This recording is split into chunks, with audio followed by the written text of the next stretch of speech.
Good morning to all the pupils and staff at Shipley College. It's Monday, the 9th of November, and it was an absolutely beautiful weekend here at the college, and it was memorable for lots of reasons. Through the skill, the imagination, and the commitment of you and lots of members of staff. On Friday evening, Mr. Settle and his wife held a family pub quiz from the virtual Viking Arms, which was lots of fun and was really well attended by quite a few families, both past and present. Then on Saturday, as well as our year 11 to 13 rowers, we had all the year 9s and 10s, lots of year 11s, 12s and 13s out on the football pitches. And it's such a positive start to the weekend for you all, and the weather and the views here on Saturday morning were more amazing than ever. Thank you to all the coaches as well for helping out on Saturday morning.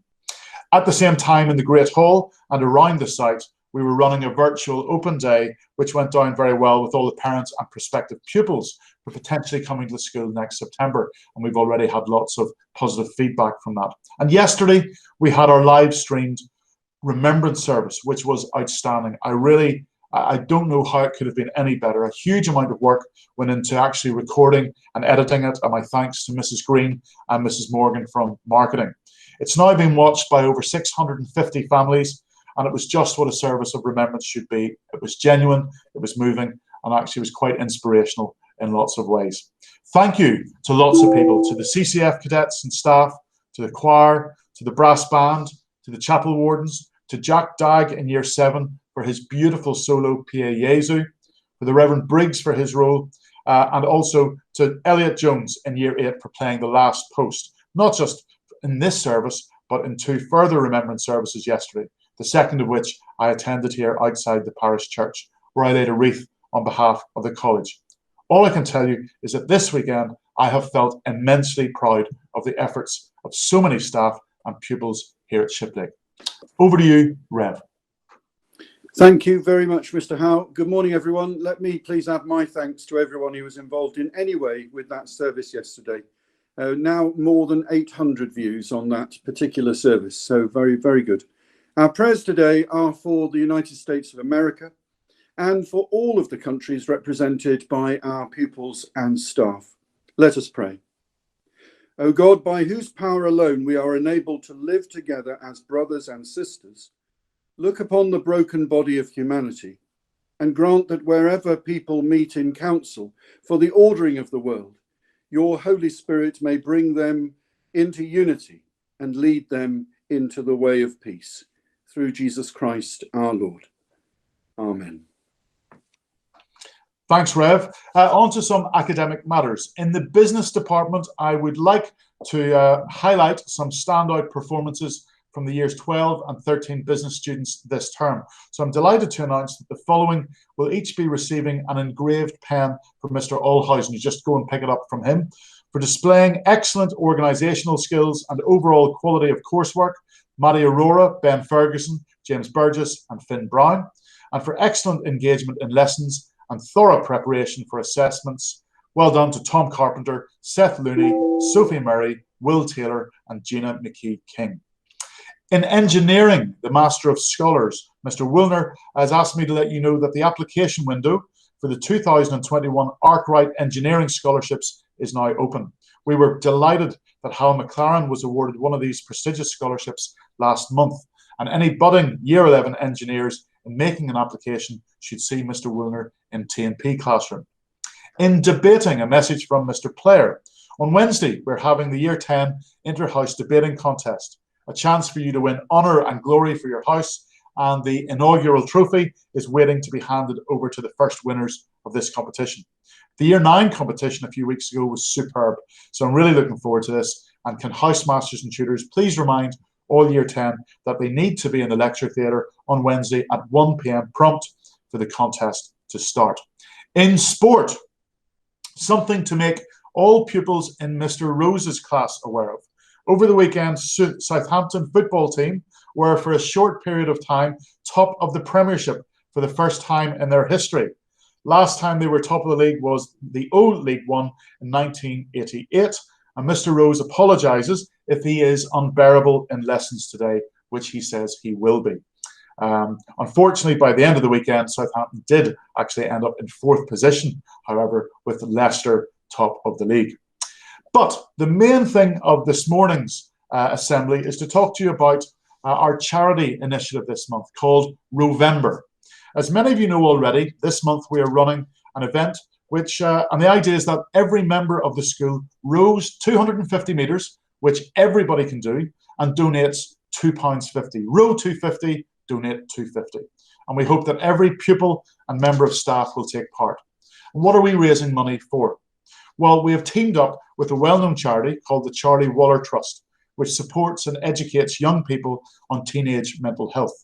And to speak to you this morning about the charity, we're joined by a man who I met a number of years ago and felt very moved by his message. So a very warm welcome to Mr. Dick Moore, who's with us this morning, and over to you, Dick.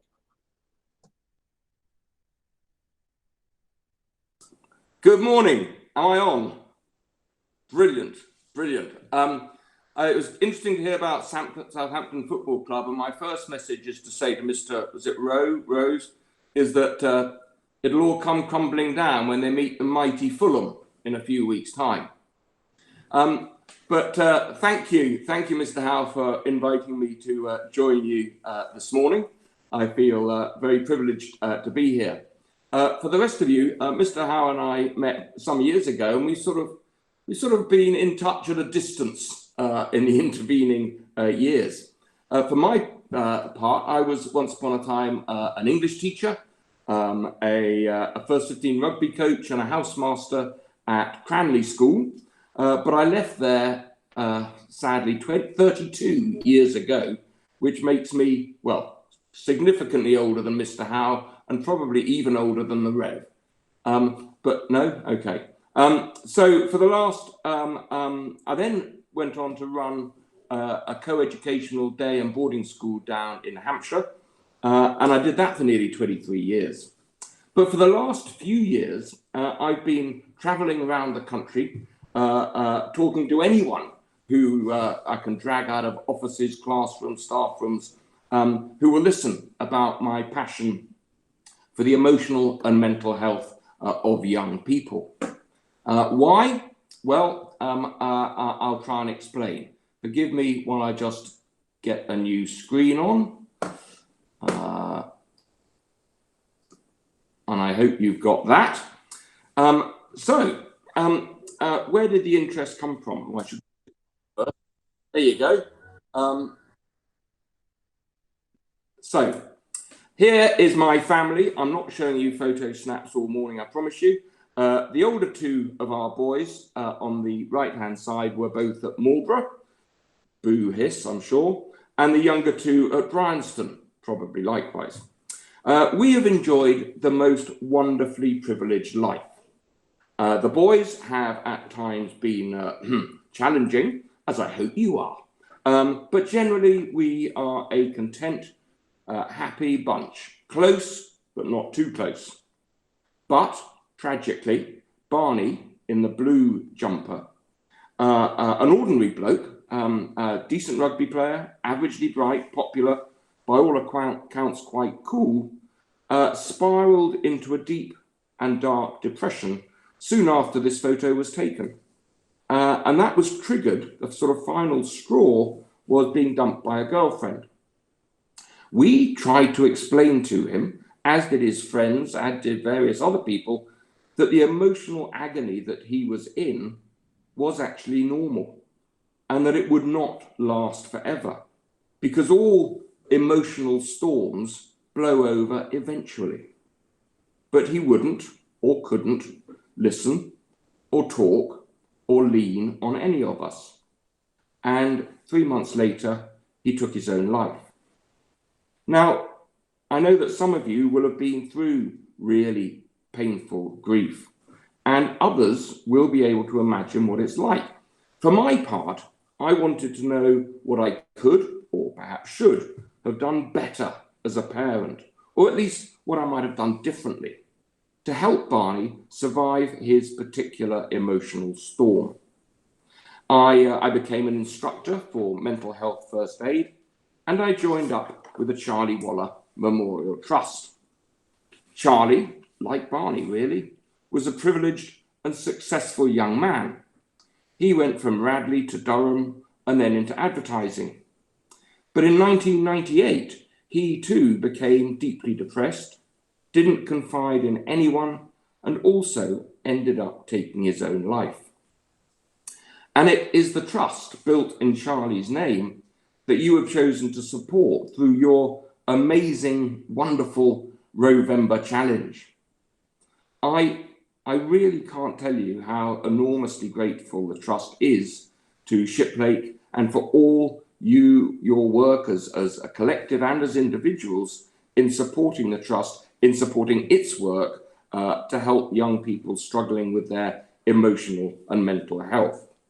And I would like to wish each and every one of you all the very best as you hit your ergos.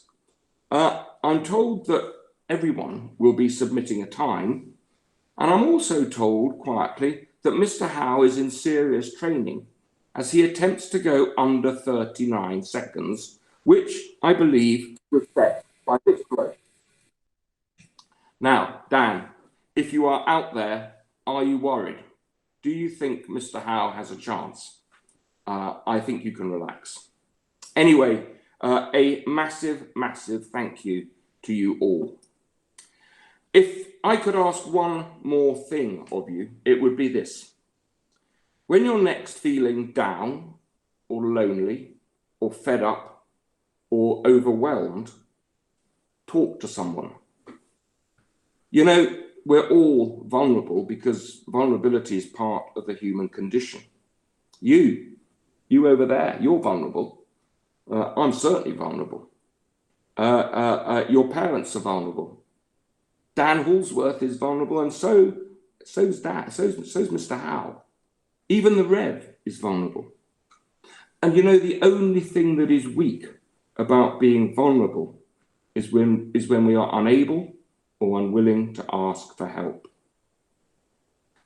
If you're short of a Christmas present idea and you haven't already got it, get this book. Charlie Mackesy put together this book, and it has got wonderful drawings and little ideas for life, really. It's incredibly gentle and it's rather lovely, and it includes things like this. "What is the bravest thing you've ever said?" asked the boy. "Help," said the horse. Well, thank you everybody for listening, and the best of luck in the future. I'm going to now try and get back to my screen. There we go. Are we back? Thank you, Dick. Thank you very much for that. And just really from my point of view, to everybody in the college community, every single penny that we raise will go to the most worthwhile charity.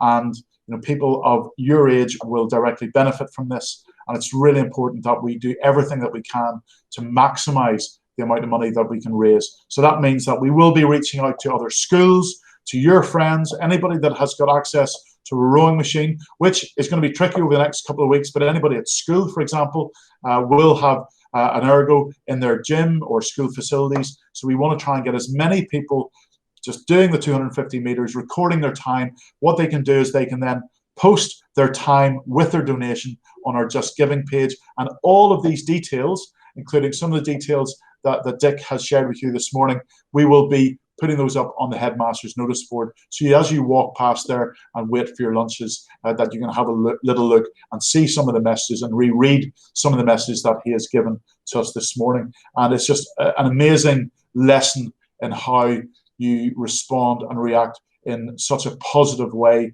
to something so tragic. And Dick, thank you very much for being with us here this morning, and we'll do our very, very best to raise as much money for the charity as we can. Now, we're going to finish with two things. First of all, the birthdays. A very happy birthday this week to Mr. Pettifer. And finally, a very good news story. Over at the half-term break, there was a great deal of rain, and sadly, there was an elderly lady who got stranded in some floodwater and didn't have access to a phone. And at the time, a young chap from College House, from our year 13, was driving past and observed this lady in distress. To cut a long story short, Johnny Johansson Hutchins lent her his phone to call home before allowing the elderly lady to wait in his car until the emergency services arrived to assist her further. Well done, Johnny. I was incredibly proud to hear of this genuine act of kindness. And to mark that achievement, you're the top dog in College House this week, and also as being the first recipient of the College House tie pin for being a true gentleman. And for all the things that happen in school, it's those sort of stories that really make me feel, and I think make a lot of the staff feel, that we're doing something right at the school when pupils take those positive decisions and the right actions. So thank you and well done to you, Johnny. Such a positive story to finish with. We had a really strong first week back last week, and as I mentioned, the weekend just had highlight after highlight. But our bread and butter, the basics of why we are here, is learning. So let's take the momentum from the weekend into this week and put in a really strong performance that we can be proud of when we finish it on Friday. The aim is that this week is even better than last week. So have a good Monday and a good week, and we will see you very soon.